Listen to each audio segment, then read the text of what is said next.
शहर के सबसे व्यस्त चौराहे पर, जहां दिन रात गाड़ियों की आवाज़, लोगों की भीड़ और हॉर्न का शोर रहता था, वहीं फुटपाथ के कोने में बैठा रहता था एक बूढ़ा भिखारी। फटे कपड़े, धूल से सना चेहरा और आंखों में वो थकान जो जिंदगी से हार मान लेने के बाद आती है। लोग रोज उसके सामने से गुजरते, कुछ सिक्का डाल देते, कुछ नजरें फेर लेते, और कुछ ऐसे भी थे जो कहते, काम क्यों नहीं करता। लेकिन किसी ने कभी ये नहीं पूछा कि ये यहाँ क्यों बैठा है, इसके पीछे क्या कहानी है। उसी रास्ते से रोज गुजरती थी एक अमीर घर की लड़की। नाम था रिया। महंगी गाड़ी, ब्रांडेड कपड़े, हाथ में मोबाइल और जिंदगी में कोई कमी नहीं। रिया के लिए वो चौराहा सिर्फ एक रास्ता था और वो भिखारी बस एक और अनदेखा चेहरा।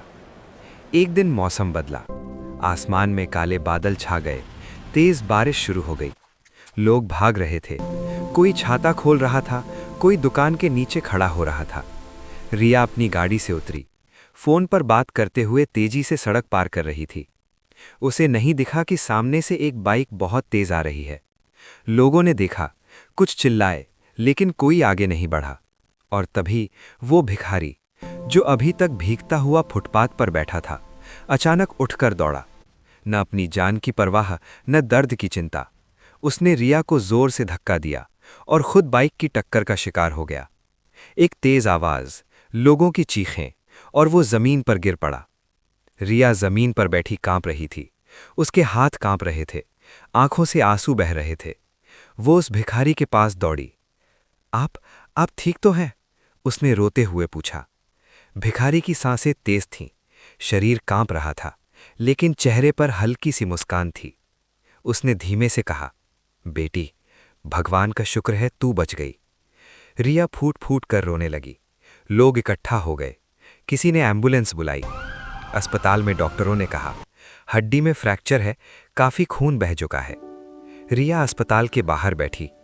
पहली बार उसे एहसास हुआ कि जिस इंसान को वो रोज अनदेखा करती थी, आज उसी ने उसकी जान बचाई है। उसने अपने माता पिता को सब बताया। रिया के पिता ने कहा, अगर वो ना होता तो आज। उनकी आवाज रुक गई। इलाज पूरा हुआ, भिखारी की जान बच गई। कुछ दिन बाद जब वो होश में आया तो उसने रिया को अपने पास बैठा देखा। वो घबरा गया। बेटी, मैं ठीक हूं, अब जा, तुझे देर हो जाएगी। रिया ने कहा, अब आप कहीं नहीं जाएंगे, आज से आपकी जिम्मेदारी मेरी है। भिखारी की आंखों में आंसू आ गए। उसने कहा, बेटी, मैंने तो बस इंसानियत निभाई थी। रिया ने कहा, और आज आपने मुझे इंसानियत का मतलब सिखाया है। धीरे धीरे रिया ने उसके लिए रहने की जगह का इंतजाम किया, छोटा सा काम दिलवाया। पहली बार किसी ने उसे नाम से बुलाया, इज्जत से बात की। एक दिन रिया ने पूछा, आप कभी पढ़े लिखे थे? वो मुस्कुराया, हाँ बेटी, कभी मैं भी नौकरी करता था, पर एक हादसे के बाद सब चला गया। रिया ने उसका हौसला बढ़ाया, सब फिर से शुरू किया जा सकता है। समय बीतता गया।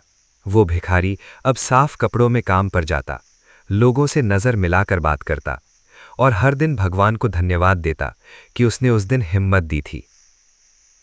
एक दिन उसने रिया से कहा, बेटी, तूने मुझे दोबारा जीना सिखा दिया। रिया बोली, नहीं, आपने मुझे सिखाया कि इंसान की असली पहचान दिल से होती है।